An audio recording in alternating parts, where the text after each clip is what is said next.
always make sure that you are following the guidelines set by your own alliance. For effective with the current thunder phase, the number of participants greatly affects the cost of upgrades for the camps. So simply go to the main menu, click on it, and then go to the Alliance tab. And we're looking at camps here, so we'll click on that. And this will bring up a list of the camps. As you can see, there are 3 camps that are already set up in the Reach. This camp here is actually upgrading to level 12. So if I wish to garrison, and that's a requirement now for Thunder Phase and on, you click on the A camp. Any of them will do. And as you can see, there are a number of particular items here. We're going to look at garrison. I can have 20 garrisons in this particular camp. At the moment I just have 2 sworn swords. So click on garrison. This will bring up a list of available swords that you have. This is a reincarnation account, so there's not much available. So I would click on and select the particular sword I wanted to add. And within a moment or so, you can see now that there are 3 garrisoned. If you had 20 people, it's much easier to click on that tab and then use the sliding scale to look at them all. You can do the same thing with actions, which in this case will show you all the action that's taken place. So in the last 20 minutes or 34 minutes, you can see there have been a number of actions that have taken place in this particular camp. We'll leave that for another video. Now, if we want to send our garrison off to battle, in this case we only have barter, we go to the war camp. And the war camp will bring up a list of alliances. And you have many options. In this case, the first thing that comes up is overall. And these would be the standings overall in all the particular areas, the 7 kingdoms.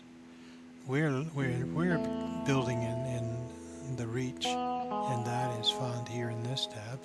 You can click on any of them, and it will give you the name. So we'll go to the Reach, and as we can see here, we're listed as number 6, and above us is a friendly alliance, which is indicated by the green symbol.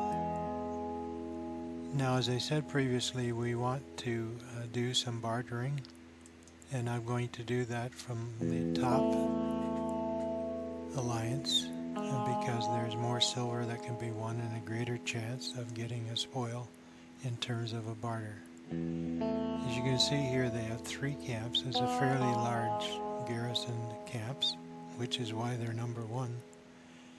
And if I wanted to provide silver for any of these camps, it's simply a matter of choosing that camp, clicking on go, and that will bring up a list of the swords that you have available. I only have 2 swords available here in this case.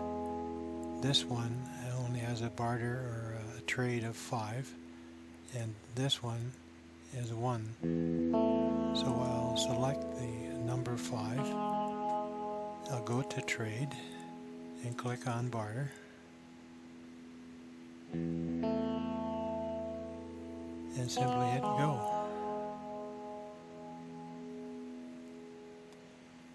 Now, that's an indication here that it's a fairly easy fight. If it weren't such an easy action to partake, I could add a boon simply by going through our list of what boons are available and selecting them. I'm not going to bother with that at this point, so I can close out that. Now, if we move down a little further, we can find an enemy before too long. And as you can see, the rankies are going further from the top. And very quickly here, we'll end up with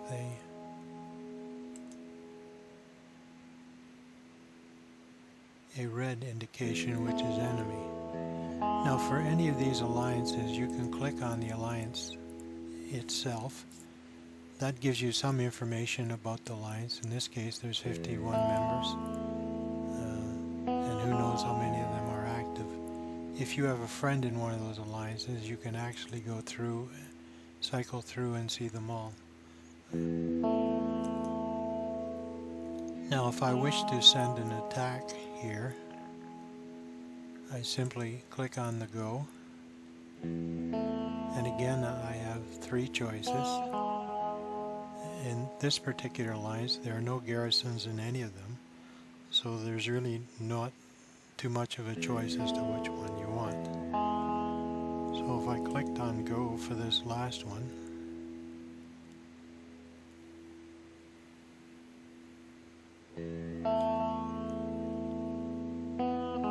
you see I have one character available. And if I wanted to send them off in battle, I could have the choice of sending them as a fight, in which case that would damage the loser's camp. If they were friendly, I might prefer to send aid to them, because that would repair their camp.